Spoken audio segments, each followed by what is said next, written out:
चीजें डिस्कस करते हैं। देखो, ब्लड ग्रुप किसी भी इंसान में कितने टाइप के हो सकते हैं? तो 4 टाइप के ब्लड ग्रुप हो सकते हैं। तो पहली बात आप समझिएगा कि ब्लड ग्रुप को जो ब्लड ग्रुप को डिस्कवर करने का जो क्रेडिट जाता है, वो जाता है लैडस्टीनर को।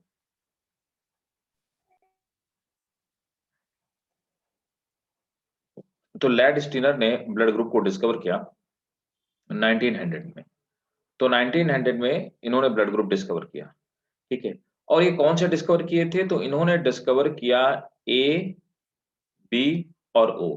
तो तीनों ब्लड ग्रुप डिस्कवर करने का क्रेडिट लैडस्टीनर को जाता है। इसके बाद A B blood group Landsteiner ने ही डिस्कवर किया था।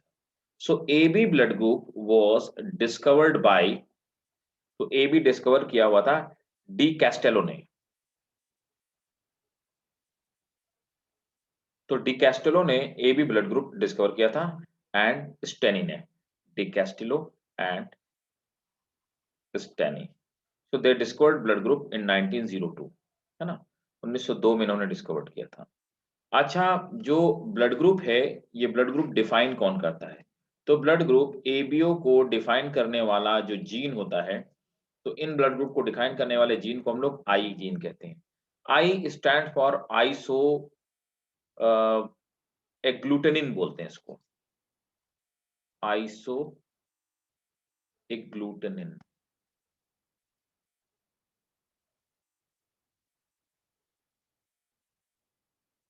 आइसो एग्लूटेनिन, ठीक है।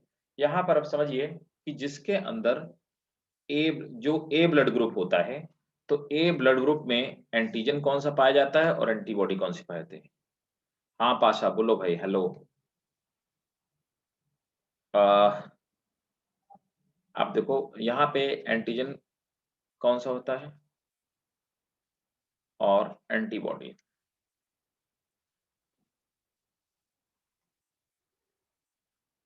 हाँ, ये फर्स्ट स्लाइड ही है। तो अब देखो यहाँ पर एंटीजन में, यहाँ पर ए ब्लड ग्रुप है, तो यहाँ पे एंटीजन ए होगा लेकिन एंटीबॉडी बी होगी। तो किसी भी ब्लड ग्रुप का नाम उसके एंटीजन के बेसिस पे दिया जाता है। अब अगर किसी का ब्लड ग्रुप बी है, तो अगर बी ब्लड ग्रुप है तो यहाँ पे एंटीजन इसका मतलब बी होगा और एंटीबॉडी ए होगी। अब यहाँ पर अगर ब्लड ग्रुप ए बी है, तो यहाँ पे एंटीजन ए भी होगा और बी भी होगा। 2 तरह के एंटीजन पाए जाएंगे इसमें, लेकिन इसमें एंटीबॉडी कोई भी नहीं पाई जाती है, नो एंटीबॉडी। इसीलिए जो ए बी ब्लड ग्रुप होता है, ये किसी का भी ब्लड ग्रुप ले सकता है, किसी से भी ब्लड ले सकता है। इसीलिए इसको हम लोग यूनिवर्सल एक्सेप्टर कहते हैं, है ना, या इसी को यूनिवर्सल रेसिपिएंट कहते हैं। इसी तरह से जो ब्लड ग्रुप ओ होता है, इसमें कोई एंटीजन नहीं पाया जाता, नो एंटीजन इज फाउंड। और यहाँ पर एंटीबॉडी ए और बी दोनों पाई जाती हैं। इसीलिए ये किसी से भी ब्लड ग्रुप नहीं ले सकता, किसी से भी ब्लड नहीं ले सकता, लेकिन सबको दे सकता है। इसीलिए ये यूनिवर्सल डोनर है ना। इसको हम लोग यूनिवर्सल डोनर कहते हैं। तो ये रीजन होता है।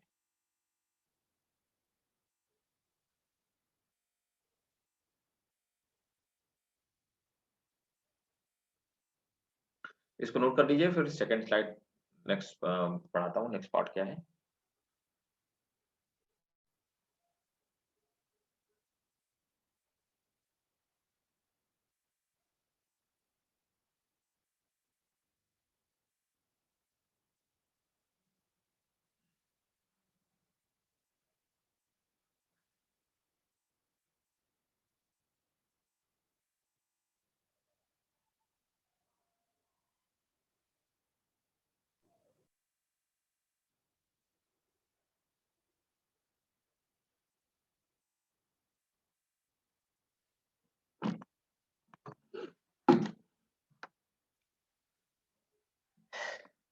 नोट कर लिया?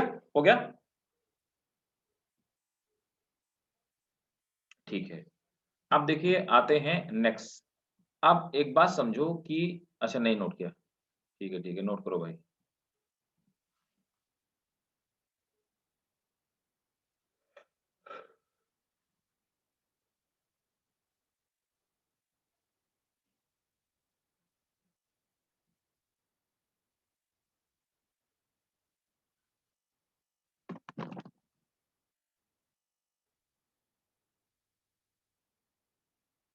है, एंटीबॉडी के नीचे 6 है ना भाई, बी है, बताया तो ए एंटीजन है तो यहाँ पे बी एंटीबॉडी होगी, बी नॉट 6, और बी एंटीजन है तो ए एंटीबॉडी होगी।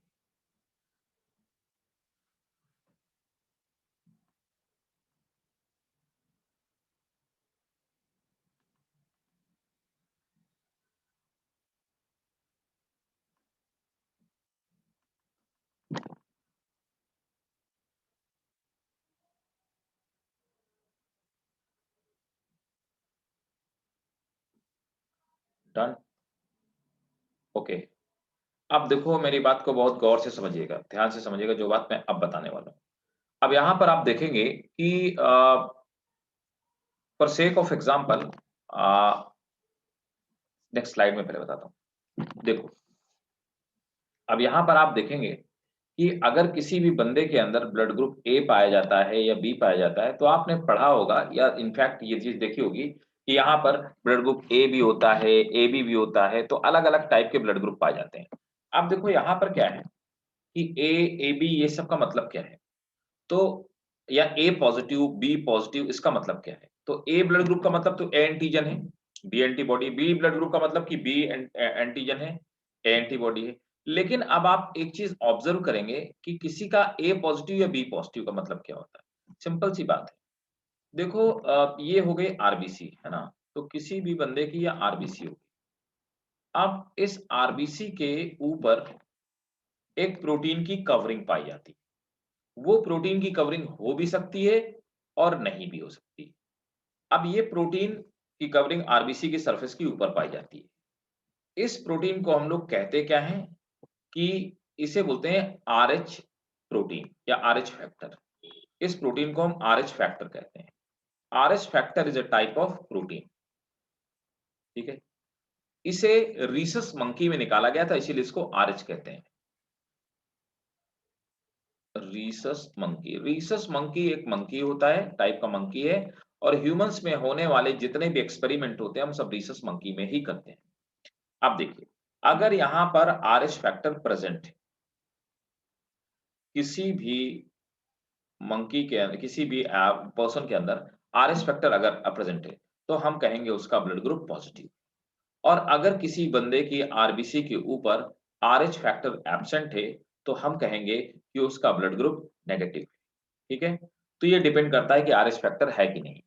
आरएच फैक्टर जो होती है एक प्रोटीन है, इसके होने ना होने से कुछ खास फर्क नहीं पड़ता। ऐसा नहीं है कि किसी बंदे का ब्लड ग्रुप ए पॉजिटिव हो तो उसके अंदर कुछ खास बात होगी, या किसी बंदे का ब्लड ग्रुप ए नेगेटिव है तो उसके अंदर कुछ डिमेरिट्स होंगे। ऐसा कुछ भी नहीं है, ठीक है।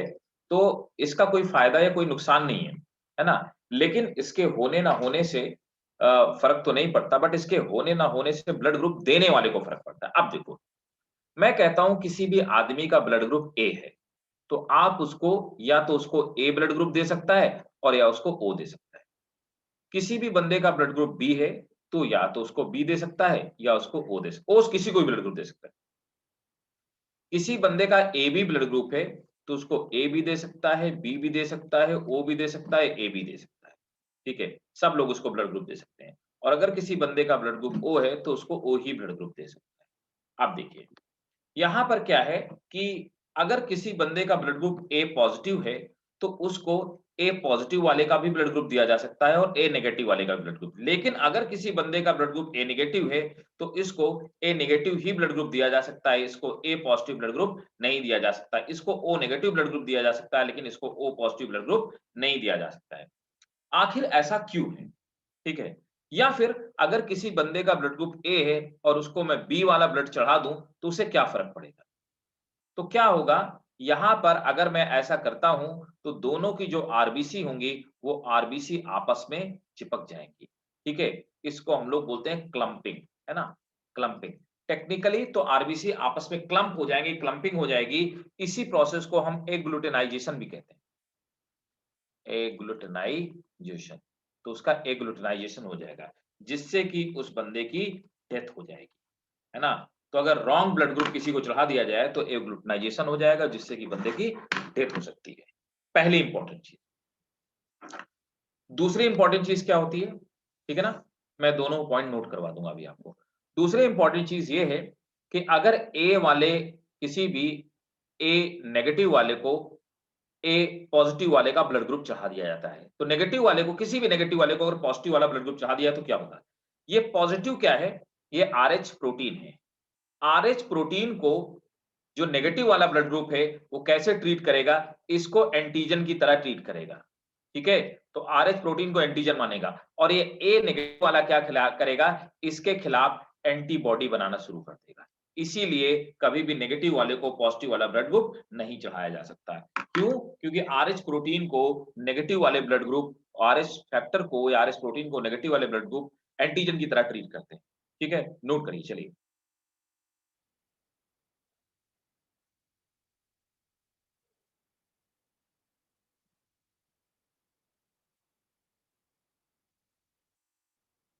नोट करेंगे।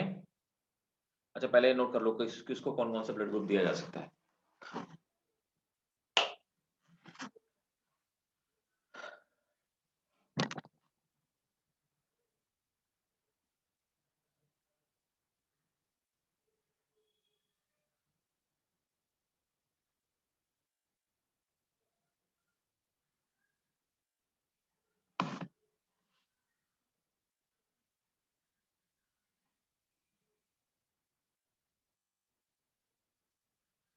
नोट कर लिया?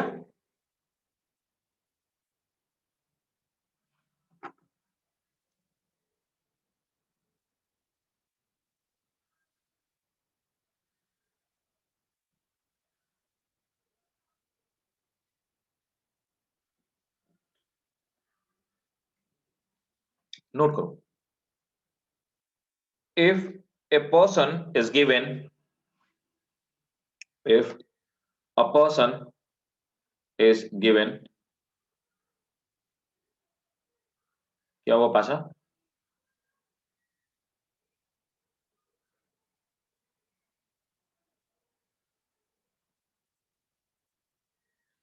चलो, if a person is given negative, if a person is given wrong blood group,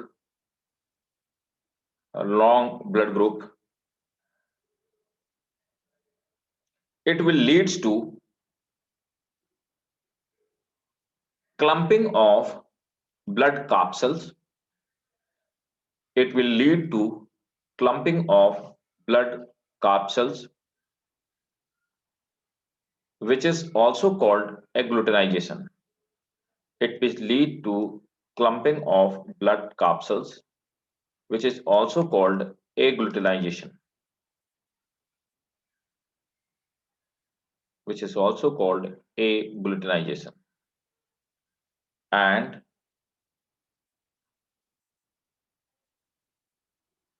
the person will die. And the person will die.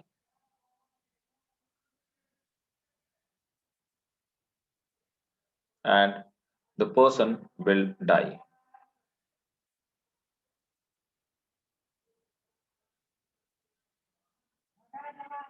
Next point.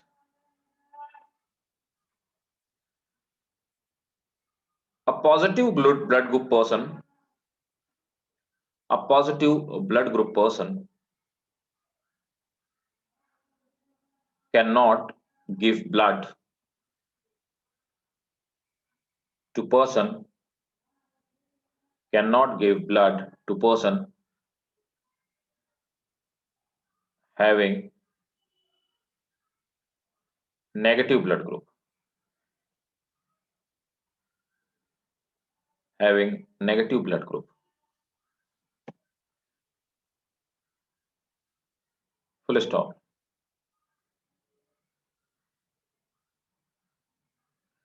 Because the negative blood group will start making antibody against, repeat करना, because negative blood group will start making antibody antibody for the person giving -1 या for -1। देखो, अब एक और case है। Case ये है कि सपोज दैट, समझिए, केस ये है कि एक मदर है, मदर का खुद का ब्लड ग्रुप पॉजिटिव है, सॉरी, मदर का खुद का ब्लड ग्रुप नेगेटिव है, तो मदर का नेगेटिव ब्लड ग्रुप है। मदर का जो बेबी है, बेबी जो इन्फेंट है मदर के वॉम में अंदर, है ना, तो इस इन्फेंट का ये फर्स्ट बेबी है मदर का, ठीक है, फर्स्ट बेबी, लेकिन ये क्या है, ये पॉजिटिव है। अब क्या होगा, मदर की जो बॉडी है, नॉर्मली मदर का और बेबी का दोनों का ब्लड आपस में ट्रांसफ्यूज नहीं होता, मिलता नहीं, बट कई बारी चांसेस होते हैं कि ब्लड ट्रांसफ्यूजन हो जाता है। अब क्या होगा, मदर का जो ब्लड है इस बच्चे के खिलाफ, क्योंकि इसका ब्लड ग्रुप पॉजिटिव है, तो क्या बनाना शुरू कर देगा, एंटीबॉडी, क्योंकि इसके ब्लड को मदर का ब्लड एंटीजन समझता है, तो इसके खिलाफ एंटीबॉडी बनाना शुरू करेगा। इससे क्या होगा, ये जो बच्चा होगा ये मरेगा तो नहीं, इसको ज्वाइंटिस हो जाएगा, इसको ज्वाइंटिस होने के पूरे चांसेस हो, ठीक है ना। अब क्या हुआ, मदर के शरीर में ऑलरेडी एंटीबॉडी बन गई। अगर सेकंड बेबी, ये जो इन्फेंट है, अगर इसका भी ब्लड ग्रुप भाई साहब पॉजिटिव हुआ, तो क्या होगा, जो मदर के शरीर में ऑलरेडी एंटीबॉडीज बन चुकी हैं, they will kill it,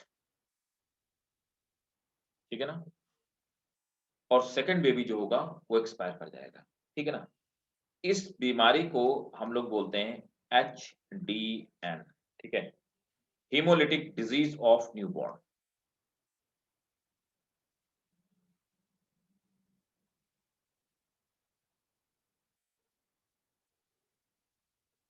of newborn, ठीक है, नोट करो।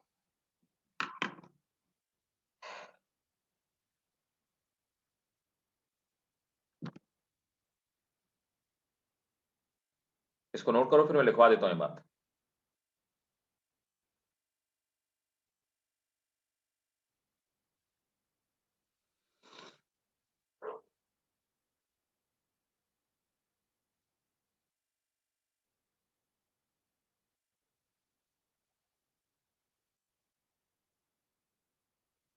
नोट करेंगे।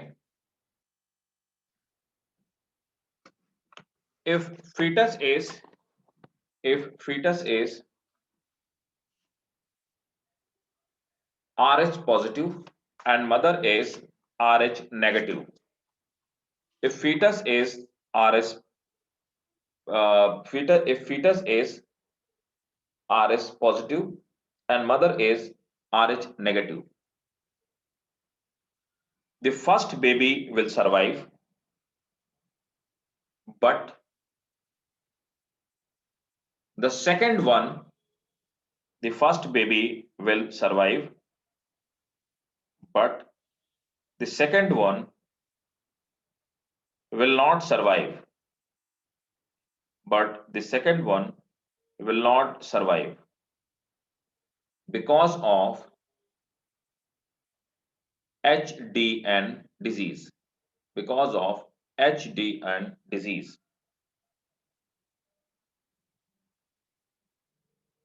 ठीक है।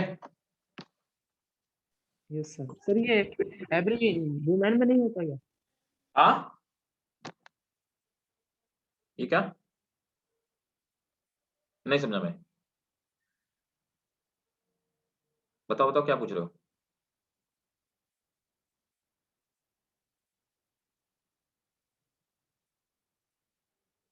क्या कह रहे थे,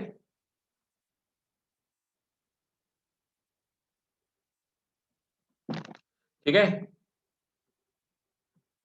तो अब देखो, नेक्स्ट है ये तो हो गया, ब्लड ग्रुप हो गया हमारा, है ना? ये मैंने आपको बता ही दिया। अब नेक्स्ट क्या है?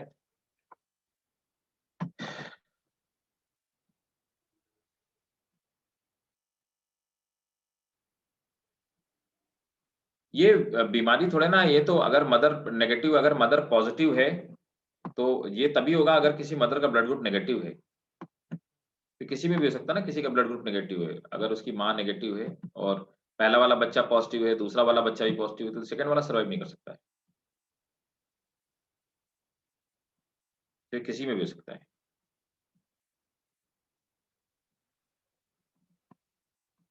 ठीक है? आप देखिए, ये किसी में भी हो सकता है, बहुत कॉमन डिजीज़ है। तो डिजीज़ क्या मतलब, ये तो एक कोइंसिडेंस है। अच्छा, अब नेक्स्ट हम लोग पढ़ते हैं, क्या पढ़ा है? तो हम लोगों ने, मैंने आपको बता दिया, अब सर्कुलेटरी सिस्टम होगा, डबल सर्कुलेटरी सिस्टम, है ना? चेक कर लेता हूँ जरा। अच्छा एक बात बताओ, मैंने आपको ये पढ़ा दिया ना, मॉर्फोलॉजी पढ़ा दी, एनाटॉमी पढ़ा दी ना? पढ़ा दी ना ये सब? Morphology, anatomy? बोलो भाई, कौन बताएगा? अच्छा, ब्लड क्लॉटिंग भी तो पढ़ाना है। हाँ, ब्लड क्लॉटिंग भी पढ़ाना है। फिर ब्लड क्लॉटिंग पढ़ाना है, और सॉरी, फिर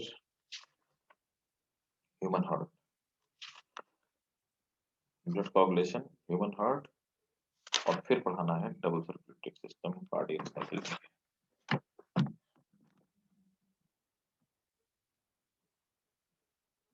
हमें नहीं पढ़ा?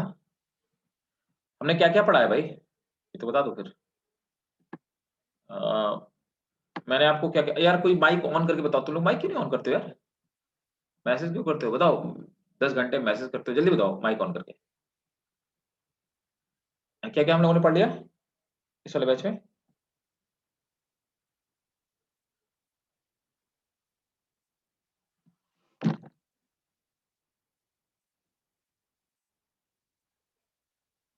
ये फर्स्ट यूनिट पढ़ा दी है, सेकंड यूनिट पढ़ाई कि नहीं पढ़ाई, ये बताओ। थर्ड यूनिट तो मैंने पढ़ा दी, मुझे याद है। घर हूँ यहाँ अच्छा, अरे तोइबा कहाँ गई ये?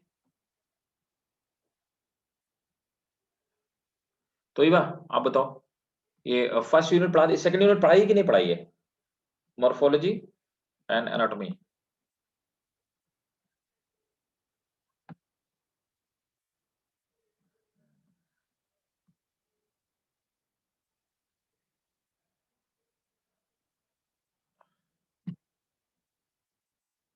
अच्छा, पहले से है।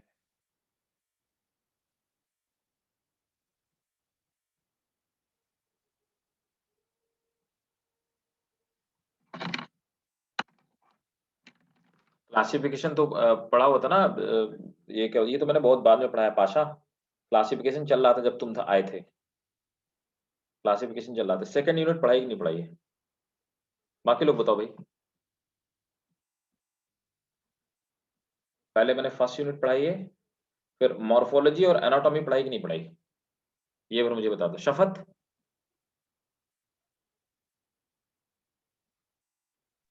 सर नहीं हाँ, हुआ है अभी। अच्छा फिफ्थ और नहीं हुआ। सिक्स्थ चैप्टर नहीं हुआ है। पहले हमने फर्स्ट यूनिट पढ़ाई है, फिर उसके बाद यस सर। फिर थर्ड सर यूनिट आप पढ़ाई है।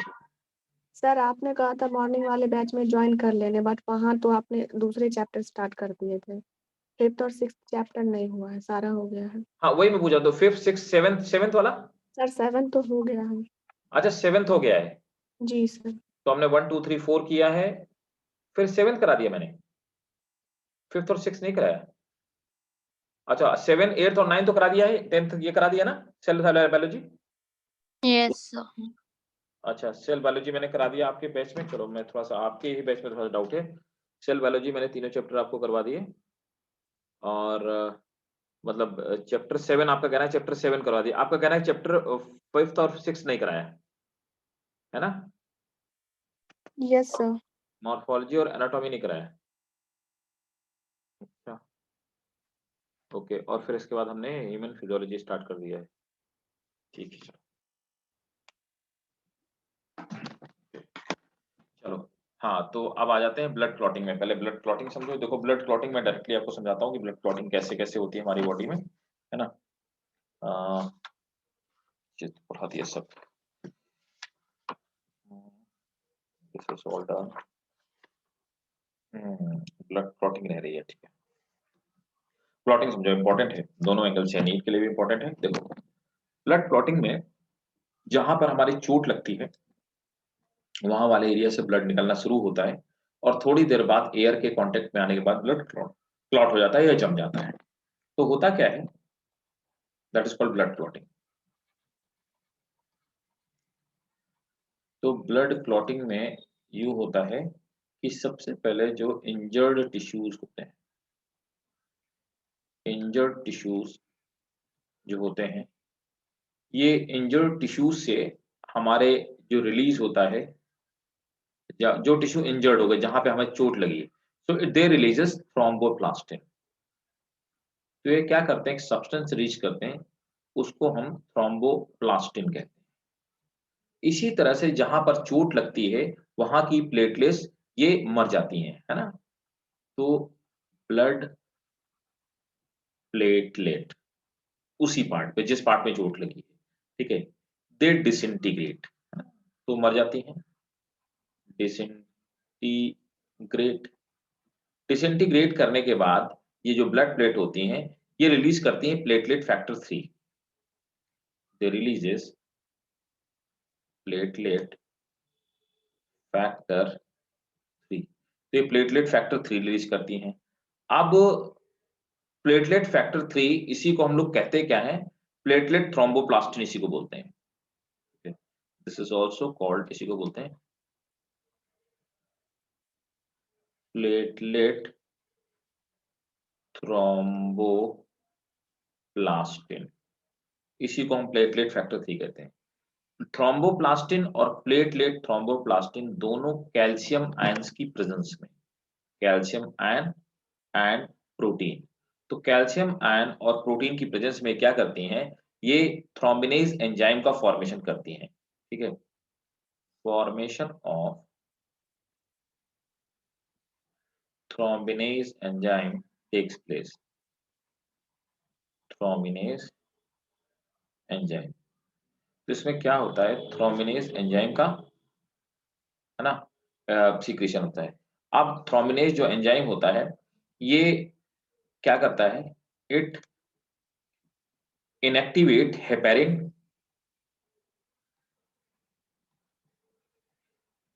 It inactivates heparin.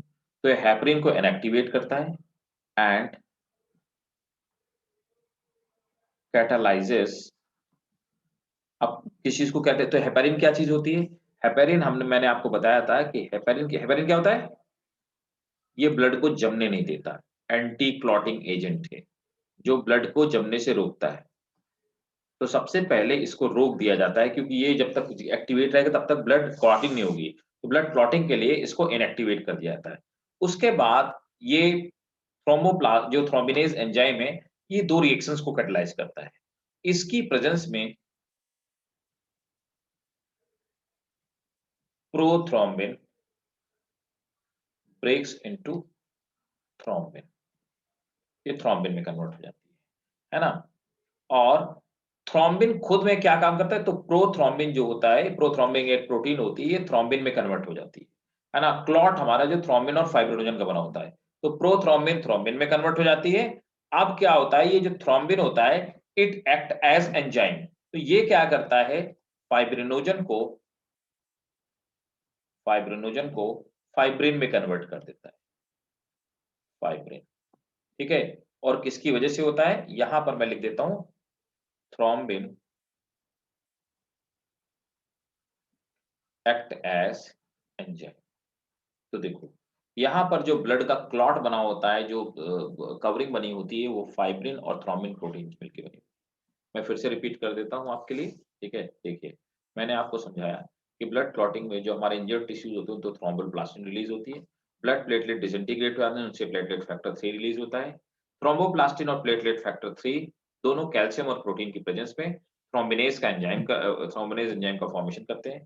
थ्रोम्बिनेज एंजाइम क्या करता है, सबसे पहले जाके हेपेरिन को इनएक्टिवेट कर देता है, उसके बाद क्या करता है, प्रोथ्रोम्बिन को थ्रोम्बिन में कन्वर्ट कर देता है, फिर थ्रोम्बिन खुद में एंजाइम के जैसा काम करने लगता है और फाइब्रिनोजन को फाइब्रिन में कन्वर्ट कर देता है। फाइनली थ्रोम्बिन और फाइब्रिन दोनों प्रोटीन मिल करके एक ब्लड के क्लॉट की लेयर बना देते हैं, जिससे फर्दर ब्लड निकलना बंद हो जाता है। क्लियर? जल्दी से इसको नोट करो।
हो गया? डन?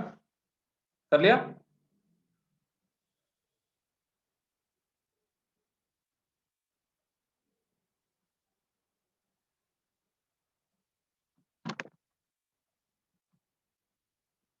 ठीक है। आप देखिए, एक चीज़ और आपको बता दूँ कि एक डिज़ीज़ होती है हीमोफीलिया। ये एक जेनेटिकल डिज़ीज़ है, हम लोग 12th क्लास में फिर से पढ़ेंगे डिटेल में, हीमोफीलिया। तो हीमोफीलिया को हम लोग ब्लीडर्स डिज़ीज़ कहते हैं, ब्लीडर्स डिज़ीज़, ठीक है? इसी को हम लोग रॉयल डिज़ीज़ भी बोलते हैं, रॉयल डिज़ीज़। तो haemophilia is called bleeders disease और royal disease. It is a genetical disease. It is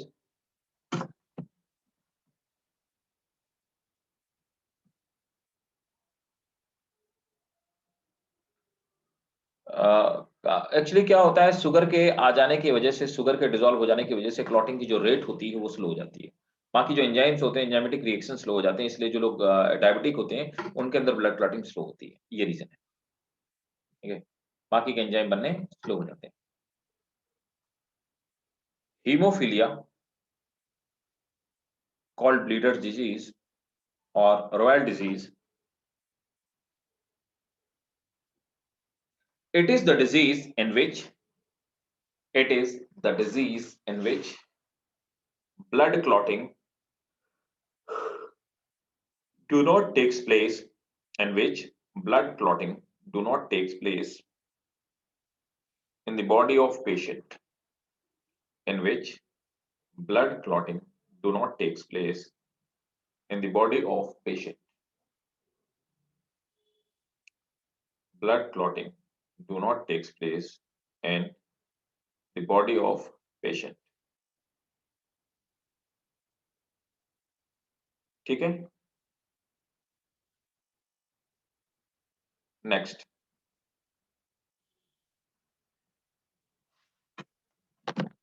आप देखिए नेक्स्ट हम लोग समझते हैं क्या है, लेफ्ट क्लॉटिंग हो गया। हाँ, लिम्फ क्या चीज होती है, ये एक और चीज बता दूं आपको साथ में, लिम्फ क्या होता है। देखो समझिए बात को। तो सपोज दैट हमारी ये कोई ब्लड कैपिलरी है ना, ये चाहे आर्टरी हो चाहे when, this is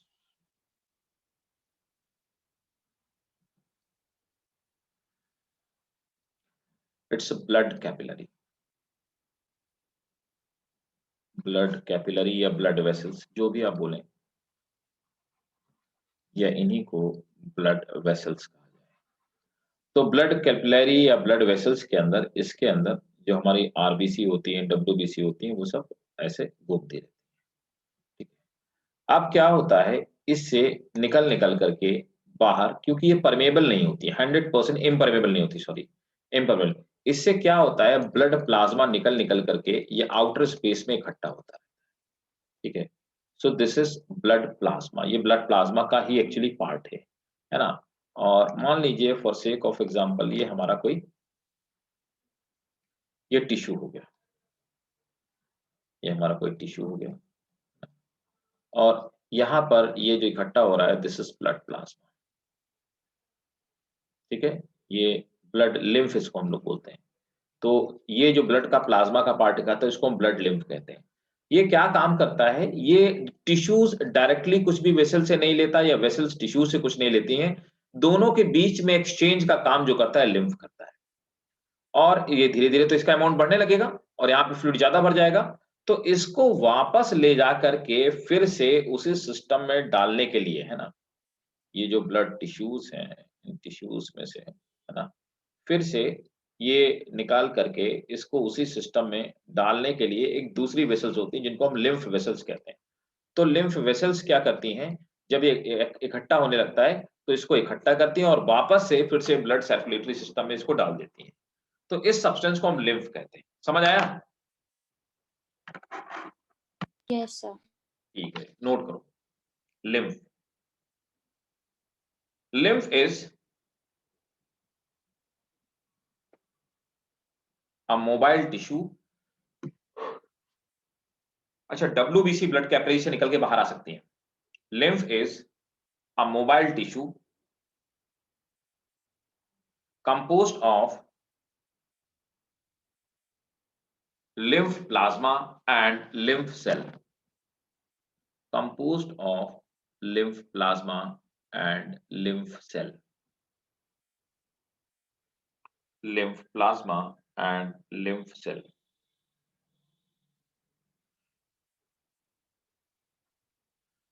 Next point, lymph plasma contain protein, calcium, phosphorus, high glucose, antibody and antibodies.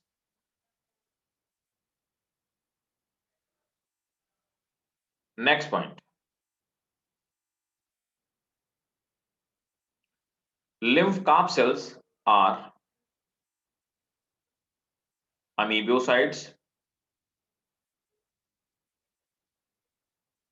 Lymph capsules are amoebocytes, leukocytes,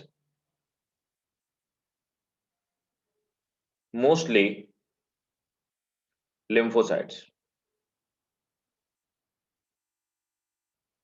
Lymph capsules are amoebocytes, leukocytes, mostly lymphocytes. Next point. The organ which secrete lymph, the organ which secrete lymph are lymph nodes. The organ which secrete lymph are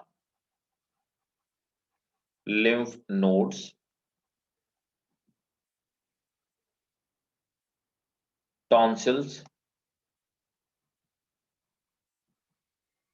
thymus gland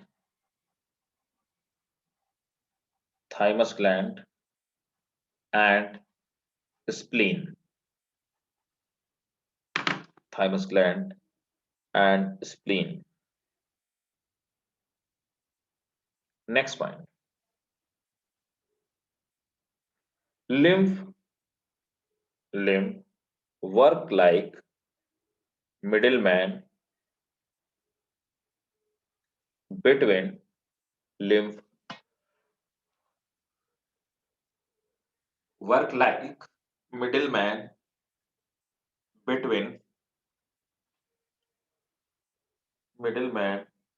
between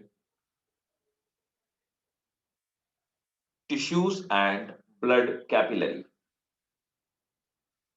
Tissues and blood capillary.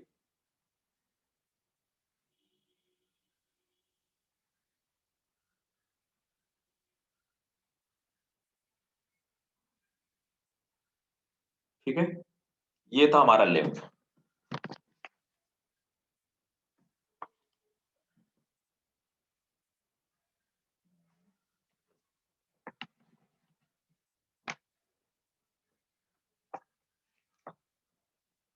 अब आ जाते हैं circulatory pathway, है ना, blood coagulation circulatory pathway, है ना। तो अब हम लोग समझते हैं डबल सर्कुलेटरी सिस्टम क्या होता है, हाउ डज इट फंक्शन। ठीक है, हम देखते हैं डबल सर्कुलेटरी सिस्टम।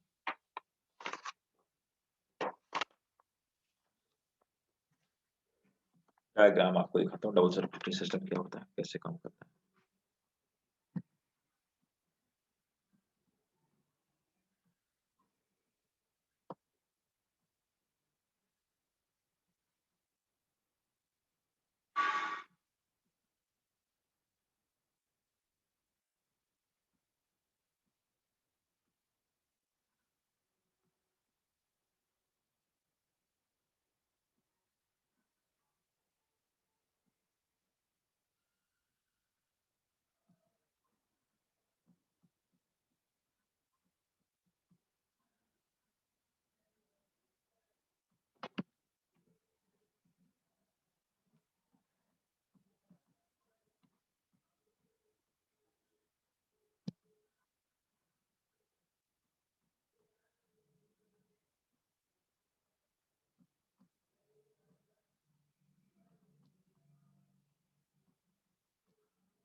अब देखिए डबल सर्कुलेटरी सिस्टम क्या होता है, समझिए बात। देखो यहाँ पर आप देख पा रहे होंगे कि यहाँ पर ये हमारा जो हार्ट है, हार्ट में ये वाला है राइट वेंट्रिकल और ये है लेफ्ट वेंट्रिकल। ये वाला लेफ्ट एट्रियम है और ये वाला राइट एट्रियम, है ना। अब देखिए यहाँ पर क्या है, ये हमारे टिश्यूज हैं सभी। तो सभी टिश्यूज से डीऑक्सीजनेटेड ब्लड, है ना, ब्लैक ब्लड जिसको लिखा हुआ है, मतलब डीऑक्सीजनेटेड ब्लड। अब ये कार्बन डाइऑक्साइड वाला ब्लड जो कि डीऑक्सीजनेटेड होता है, डीऑक्सीजनेटेड। तो डीऑक्सीजनेटेड ब्लड ये वापस जाता है और जाता है किससे, ये प्री कावा और पोस्ट कावा जो लिखा है, इन दोनों को हम लोग मिलाकर के बोलते हैं क्या, वेना केवा, है ना। तो सुपीरियर वेना केवा और इंफीरियर वेना केवा। तो यहाँ पर वेना केवा, तो वेना केवा यहाँ पे पोस्ट कावा और प्री कावा, इसकी जगह आप लिखिए, ये ऊपर वाली जो है इसको हम लोग बोलते हैं superior vena cava, superior vena cava. और ये नीचे वाली जो है this is called inferior vena cava, inferior vena cava. तो देखो क्या होता है, सुपीरियर वेना केवा से बॉडी के ऊपर वाले ऑर्गन से डीऑक्सीजनेटेड ब्लड आता है, इंफीरियर वेना केवा से बॉडी के नीचे वाले ऑर्गन से डीऑक्सीजनेटेड ब्लड आता है। ये दोनों ही ब्लड को डालती है पे राइट एट्रियम। राइट एट्रियम से ब्लड अब आता है कहाँ पे, लेफ्ट वेंट्रिकल। लेफ्ट वेंट्रिकल से ब्लड कहाँ से, यहाँ से होता हुआ अब ब्लड जाता है हमारे लंग्स में। तो लंग्स में जो हार्ट के लेफ्ट वेंट्रिकल से लंग्स तक ब्लड को ले जाने वाली जो पाइप है, उसको वेसल है, उसको हम लोग पल्मोनरी आर्टरी बोलते हैं। नॉर्मली आर्टरी का काम होता है कि ऑक्सीजनेटेड ब्लड ले आना, लेकिन यहाँ पर ये एकमात्र आर्टरी है, this is the only artery which carry the oxygenated blood. ठीक है, इसके बाद ब्लड प्यूरिफाई होता है, ऑक्सीजनेटेड हो जाता है। अब जो हमारा ऑक्सीजनेटेड ब्लड है, ऑक्सीजनेटेड ब्लड, तो ऑक्सीजनेटेड ब्लड है ना, O2 वाला, ये ऑक्सीजनेटेड ब्लड लंग से निकलता है, लंग से निकल करके जाता है कहाँ पे, लेफ्ट एट्रियम में। लेफ्ट एट्रियम में पहुंचता है, लेफ्ट एट्रियम से लेफ्ट वेंट्रिकल में पहुंचता है, लेफ्ट वेंट्रिकल से अब ब्लड निकल करके आता है कहाँ पे, ये पीछे की तरफ से, यहाँ से देखिए, यहाँ से होकर के, है ना, और ये पीछे की तरफ से घूम करके एओर्टा के थ्रू, एओर्टा इसको लेकर के जाती है कहाँ पे, पूरी बॉडी में लेकर के जाती है। तो यहाँ पे ये एओर्टा के थ्रू ऑक्सीजनेटेड ब्लड वापस आ जाता है। ठीक है ना, सो दैट्स हाउ सर्कुलेशन। अब इसको हम लोग डबल सर्कुलेशन बोलते हैं। रीजन क्या है कि एक ब्लड का चक्कर, एक सर्कुलेशन ये हो गया और दूसरा सर्कुलेशन ये हो गया, तो ह्यूमन हार्ट डबल सर्कुलेशन। ऊपर वाले सर्कुलेशन को हम लोग बोलते हैं पल्मोनरी सर्कुलेशन। पल्मोनस वर्ड का मतलब होता है लंग्स, तो जो लंग्स तले वो पल्मोनरी, नीचे वाले को बोलते हैं सिस्टेमिक सर्कुलेशन। सिस्टेमा वर्ड का मतलब होता है टिश्यू, तो जो टिश्यू तक ले जाए वो सिस्टेमिक, और जो है लंग तक ले जाए वो पल्मोनरी। इस तरह से डबल सर्कुलेटरी सिस्टम हम इसको बोलते हैं। क्लियर है? Yes sir. ठीक, इसको नोट कर लीजिए।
नोट कर लिया?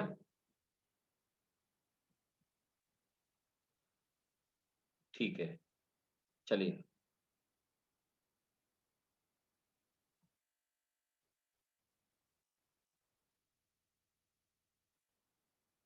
नोट करिए।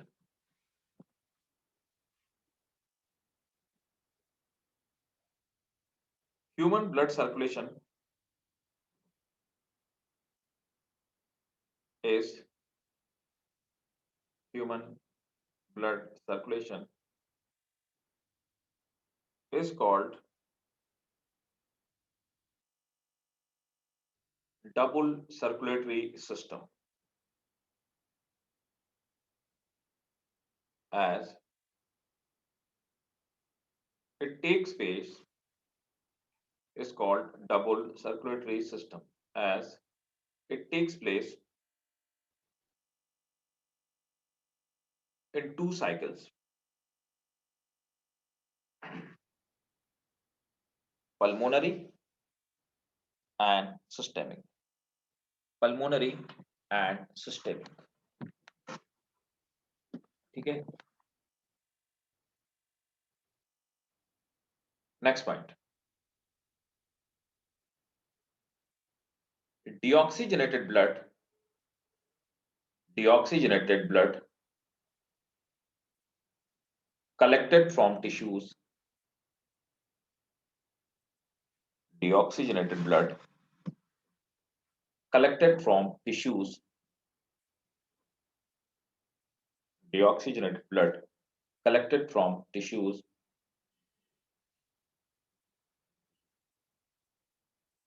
comes back and it goes to right atrium with help of vena cava. With help of vena cava. Full stop. From right atrium, next point है, from right atrium, blood reaches to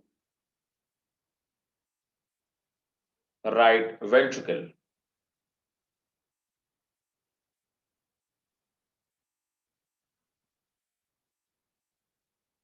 From right ventricle, इसी में full stop. From right ventricle, blood goes to lungs through pulmonary artery. Full stop. इसी में लिखेंगे. Sir, through? Pulmonary artery. This one. Pulmonary artery. इसी में लिखेंगे. Pulmonary artery is the only artery which carry. Pulmonary artery is the only artery which carry deoxygenated blood.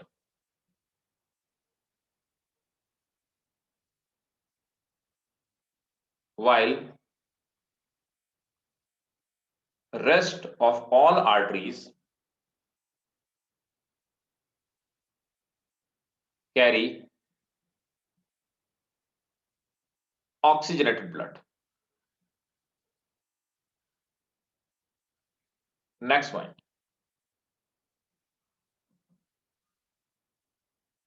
From lungs, next point है, from lungs, oxygenated or pure blood comes to left atrium,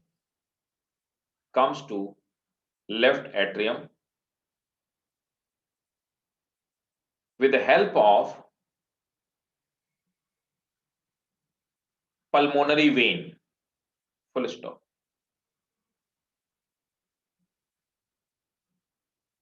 pulmonary vein is the only vein, pulmonary vein is the only vein which carry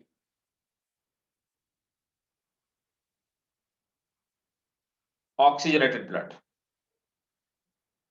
while rest of veins carry deoxygenated blood.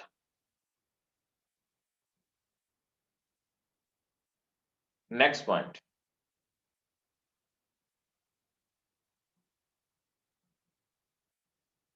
Sir, Rest of veins carry deoxygenated blood. Next point. From left atrium, blood reaches to left ventricle. From left atrium, blood reaches to left ventricle.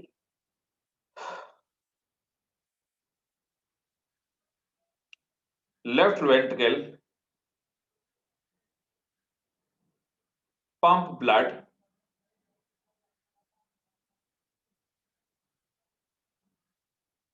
through aorta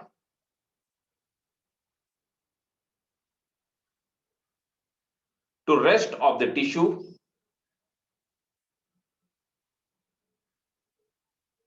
and supply oxygenated blood to tissue.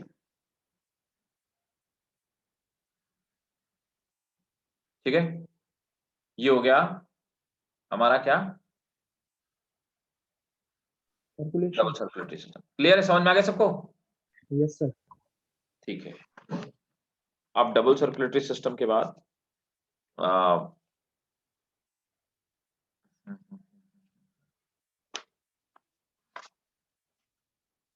देखो फिर क्या है, human circulatory system. देखो heart का, ठीक है, double circulation तो मैंने बता दिया।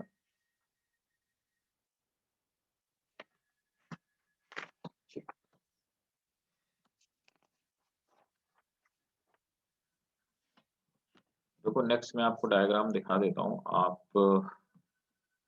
इसका स्क्रीनशॉट ले लीजिएगा और मैं आपको बोलूंगा कि आप वैसे ही बना भी लीजिएगा, क्योंकि वो that is important for you.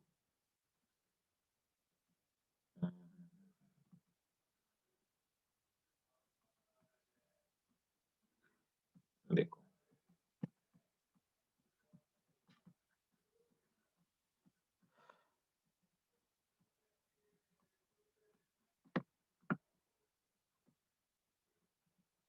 इसका आप स्क्रीनशॉट ले लेना, आप इसको बना लेना। देखो यहां पर ये एक्सटर्नल डायग्राम है, ये है राइट एट्रियम, ये है राइट वेंट्रिकल, ये लेफ्ट एट्रियम है और ये लेफ्ट वेंट्रिकल है। अब आप देख पा रहे होंगे ये यहां से कुछ वेन्स निकल रही हैं और यहां से कुछ निकल रही है, आर्टरीज निकल रही है। इसको हम लोग बोलते हैं राइट कोरोनरी आर्टरी और लेफ्ट कोरोनरी आर्टरी। ये कोरोनरी आर्टरी का काम क्या होता है, supply oxygenated blood to heart. Heart को भी तो ऑक्सीजन चाहिए, तो हार्ट को ऑक्सीजन की सप्लाई ये कोरोनरी आर्टरी बोलती है, लेफ्ट और राइट कोरोनरी आर्टरी। ठीक है, और ये इसी एओर्टा से निकलती है। ये देखिए ऊपर की तरफ से ये आई है सुपीरियर वेना केवा, जो कि डीऑक्सीजनेटेड ब्लड लेकर के आई है ऊपर वाले ऑर्गन से। नीचे की तरफ से इंफीरियर वेना केवा आई है, ये डीऑक्सीजनेटेड ब्लड लेकर के आई है। ये दोनों अभी हमने पढ़ा, राइट एट्रियम में ब्लड को डाल देंगे। उसके बाद राइट वेंट्रिकल से, है ना, ये पल्मोनरी जो आर्टरी है, ये पल्मोनरी आर्टरी यहां से ब्लड को लेकर के जाएगी और ये इधर ब्लड चला जाएगा और इधर ब्लड चला जाएगा, तो दोनों ही पल्मोनरी आर्टरी लंग्स को ले जाएंगी। लंग से प्योर ब्लड आएगा, लंग से प्योर ब्लड यहां से आएगा, ये पल्मोनरी वेन से और इधर से ये पल्मोनरी वेन से, ये दोनों ला करके कहां पे डालेंगे? लेफ्ट एट्रियम में। लेफ्ट एट्रियम से फिर जाएगा कहां पे? लेफ्ट वेंट्रिकल में। लेफ्ट वेंट्रिकल से ये पीछे की तरफ से यहां से होता हुआ है ना, यहां से जाता हुआ, और ये ब्लड ऐसे ऑक्सीजनेटेड ब्लड ये इस तरह से होता हुआ, ये इस तरह से मूव करके ये नीचे की तरफ आ जाएगा, ये एओर्टा की तरफ चला जाएगा। ऊपर की तरफ क्या है, यहां पर आप देखेंगे, इसको हम लोग आर्क ऑफ एओर्टा, ये एओर्टिक आर्क कहते हैं, क्योंकि ये आर्क की तरह घुमावदार है। ठीक है, ये जो लेफ्ट सब क्लेविकल जो आर्टरी होती है, ये कंधे वाले पार्ट तक ले आती है। कैरोटिड आर्टरी हमारे गर्दन वाले पार्ट तक है ना, और अब देखेंगे सब क्लेवियन है ना, ये कंधे की तरफ, ये राइट कॉमन कैरोटिड आर्टरी है ना, ये सब हमारे इस वाले शोल्डर वाले पार्ट तक और नेक वाले पार्ट को ब्लड को ले जाने का काम करती है। तो this is the external diagram of heart. Clear है? Yes sir. इसका आप स्क्रीनशॉट ले लो और ये आप बना लीजिएगा।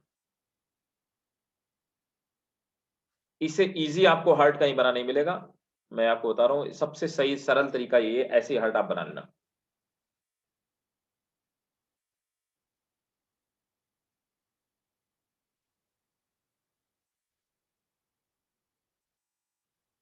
स्क्रीनशॉट ले लिया क्या?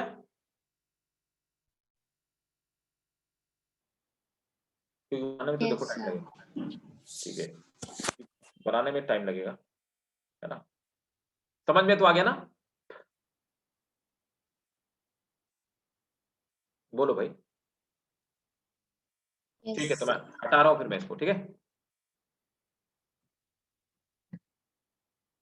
ओके, चलिए, सबको समझ में आ गया, दैट्स ग्रेट।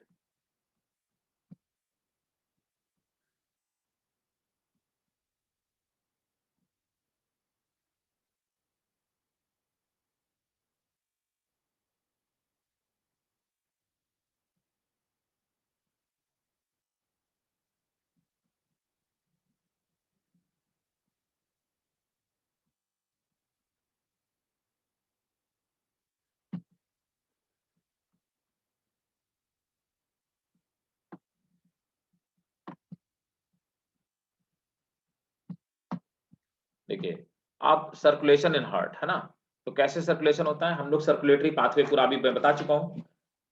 देखिए, इसका भी आप स्क्रीनशॉट ले लीजिएगा। हार्ट में सर्कुलेशन कैसे होता है, अब इसमें कुछ चीजें एक्स्ट्रा है जो मैं आपको बताऊंगा। देखो, यहां पर आप आएंगे तो आप देखेंगे कि ब्लड का जो सर्कुलेशन होता है, ये बहुत कचड़ पचड़ दिया हुआ है। रुको यार जरा एक मिनट, मैं मेरा भी तो होगा हार्ट बना हुआ। देखो, मैं आपको वो डायग्राम दिखाता हूँ जो मैंने बनाया है, वो डायग्राम वो इससे ज्यादा अच्छे से एक्सप्लेन करेगा आपको, इसमें इंफॉर्मेशन ज्यादा है। इसका स्क्रीनशॉट लेना। देखिए, आप देखेंगे कि यहाँ पर ये देखिए, यहाँ पे क्या होता है, ये हो गए इंफीरियर वेना केवा, और तो इंफीरियर वेना केवा ऊपर की तरफ जाती है, और यहाँ पर आप देखेंगे कि इंफीरियर वेना केवा, यहाँ पर एक वॉल पाया जाता है जिसको हम बोलते हैं यूस्टेकियन वॉल। यूस्टेकियन वॉल पाया जाता है इंफीरियर वेना केवा, जहां पे राइट एट्रियम में ब्लड हार्ट पे ओपन होती है।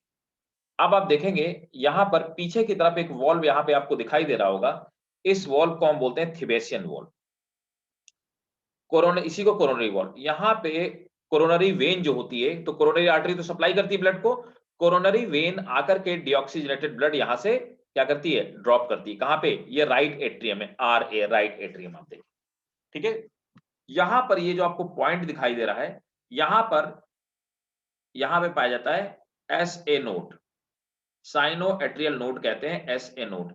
SA नोड क्या होता है, ये हमारे हार्ट की पेस को, रफ्तार को मेंटेन करता है, इसीलिए इसको हम पेस मेकर कहते हैं, पेस मेकर। ठीक है, अब देखिए, यहां पर आप देख पा रहे हैं ऊपर से superior vena cava deoxygenated blood लेकर के आ रही है और इसको राइट एट्रियम में डाल रही है। यहाँ पे डीऑक्सीजनेटेड ब्लड इकट्ठा हो जाता है। अब यहाँ पर आप देखेंगे कि ट्राइकस्पिड वॉल्व पाए जाते हैं। ट्राइकस्पिड वॉल्व 3 छोटे-छोटे वॉल्व हैं जिनकी हेल्प से राइट एट्रियम से लेफ्ट राइट वेंट्रिकल में ब्लड आता है। राइट एट्रियम से राइट वेंट्रिकल में ब्लड आता है और यहाँ पे ट्राइकस्पिड वॉल्व की हेल्प से ब्लड यहाँ पर आता है। इसके बाद आप देखेंगे कि ये बैकफ्लो को रोकते हैं जिससे कि ब्लड वापस नहीं जाता। ट्राइकस्पिड वॉल्व 3 छोटे-छोटे वॉल्व होते हैं, ये इस तरह का वॉल्व होता है। 3 छोटे-छोटे एक साथ वॉल्व होते हैं, इसीलिए इनको 3 हाफ कप शेप वॉल्व होते हैं, इसीलिए इसको ट्राइकस्पिड बोलते हैं। अब यहाँ पे आप देखेंगे राइट वेंट्रिकल से ब्लड जाता है कहाँ पे? पल्मोनरी आर्टरी में। ये लेफ्ट पल्मोनरी आर्टरी है, राइट पल्मोनरी आर्टरी। यहाँ पर एक वॉल्व है, उसको हम लोग बोलते हैं पल्मोनरी सेमी लूनर वॉल्व, मतलब half moon shape. Semi lunar का मतलब होता है हाफ मून शेप। तो सेमी लूनर वॉल्व यहाँ पे पाए जाते हैं, ठीक है, जो ब्लड के बैकफ्लो को रोकते हैं। अब वहां से जब ब्लड वापस आता है तो left pulmonary artery, right pulmonary artery पीछे होती है, ठीक है। तो पल्मोनरी आर्टरी के थ्रू पल्मोनरी वेन के थ्रू ब्लड यहाँ पे ऑक्सीजनेटेड ब्लड आता है। अब ऑक्सीजनेटेड ब्लड लेफ्ट एट्रियम में जाता है। उसके बाद लेफ्ट एट्रियम से लेफ्ट वेंट्रिकल के बीच में जब ब्लड आता है तो बैक फ्लो को रोकने के लिए यहाँ पे मिट्रल वॉल्व पाए जाते हैं। मिट्रल वॉल्व को ही भाई लोग हम लोग बोलते हैं बाइकस्पिड वॉल्व। इनको हम लोग बोलते हैं बाइकस्पिड वॉल्व, इन्हीं को कहा जाता है बाइकस्पिड वॉल्व। इसके बाद यहाँ पे ब्लड आ जाता है, ऑक्सीजनेटेड ब्लड कहाँ पे आ जाता है? यहाँ पे लेफ्ट वेंट्रिकल में। लेफ्ट वेंट्रिकल से अब यहाँ पर ब्लड जाता है, यहाँ से घूम करके एओर्टा में चला जाता है और यहाँ पे वॉल्व पाए जाते हैं, इनको बोलते हैं एओर्टिक सेमीलूनर वॉल्व, है ना, एओर्टिक सेमीलूनर। और इनसे ब्लड निकल करके फिर एओर्टा के थ्रू होता हुआ पूरी बॉडी में चला जाता है, ठीक है। तो this is the circulation which takes place in blood. Clear है? और हार्ट वॉल्व सब समझ में आ गया? Yes sir. इसका स्क्रीनशॉट ले लो, इसको भी बना देना है, पूरा सर्कुलेशन इसमें एक्सप्लेन्ड है, वेल एक्सप्लेन्ड है।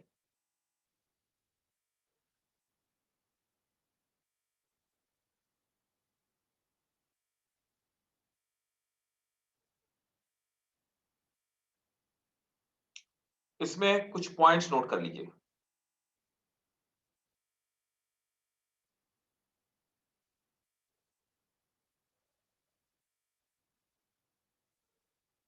ले ले screenshot.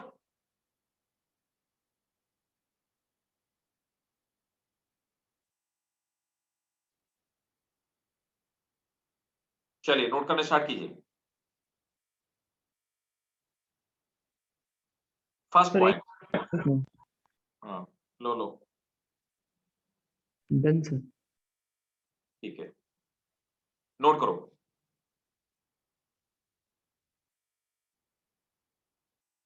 Eustachian valve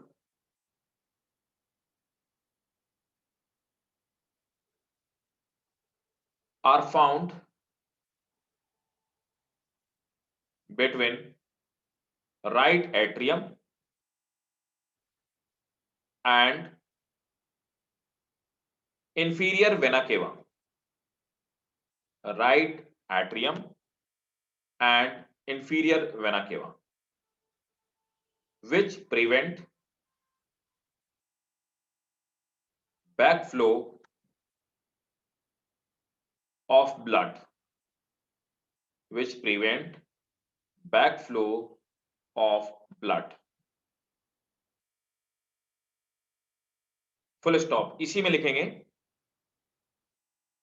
superior vena cava opens obliquely, ये वाली। तो ये ऑब्लिक, जैसे बांसुरी का एंड होता है ना, जिधर की तरफ से हम फूकते हैं, वैसे ऑब्लिक ये ओपन होती है, तो इसलिए इसमें बैकफ्लो पॉसिबल नहीं हो पाता है, ठीक है। Superior vena cava open obliquely, hence backflow is not possible.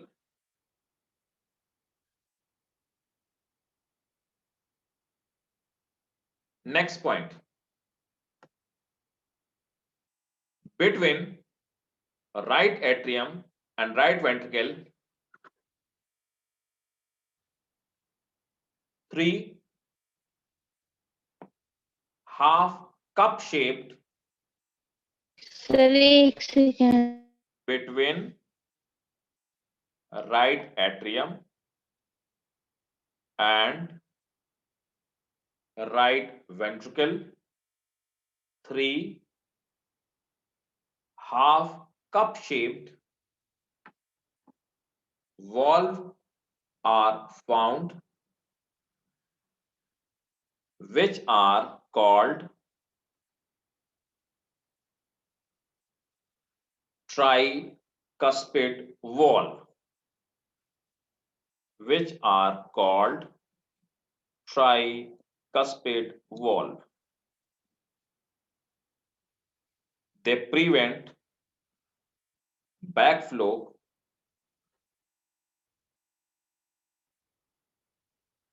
in right atrium.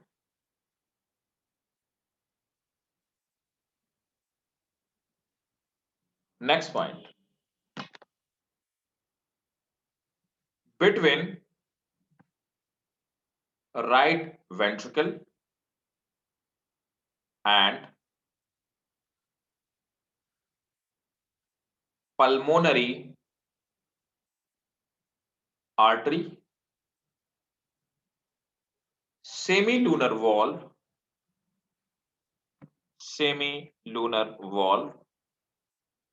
are found to prevent backflow. Next point.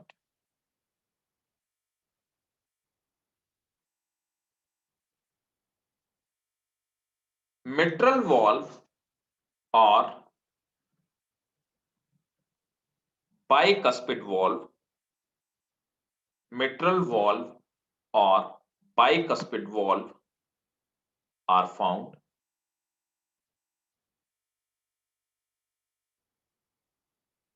between left atrium or left ventricle.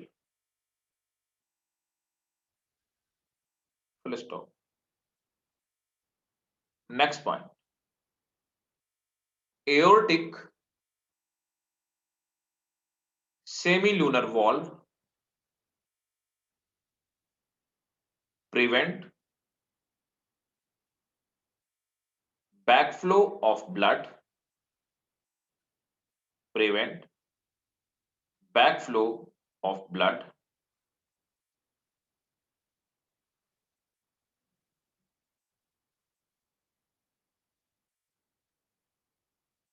from aorta to left ventricle.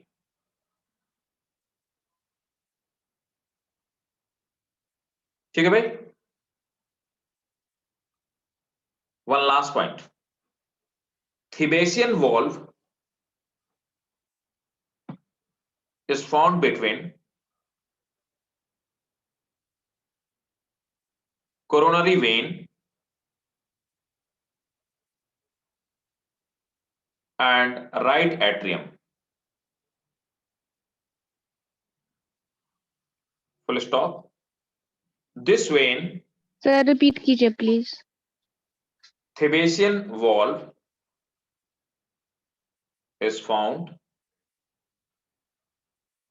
between coronary vein and right atrium. Full stop. This vein bring deoxygenated blood. This vein brings deoxygenated blood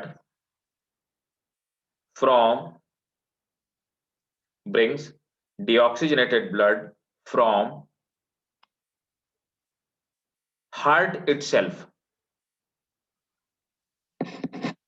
ठीक है, तो next class में हम लोग cardiac cycle पढ़ेंगे. Cardiac cycle में आपको बता दूंगा ईसीजी क्या होता है, ये बता दूंगा, और इसके डिसऑर्डर, और इसको हम लोग खत्म कर देंगे. ठीक है, नेक्स्ट क्लास में हम लोग इसको फिनिश करके नेक्स्ट चैप्टर स्टार्ट करेंगे. Clear to everyone? Yes sir. ठीक है, चलिए मिलते हैं नेक्स्ट क्लास में.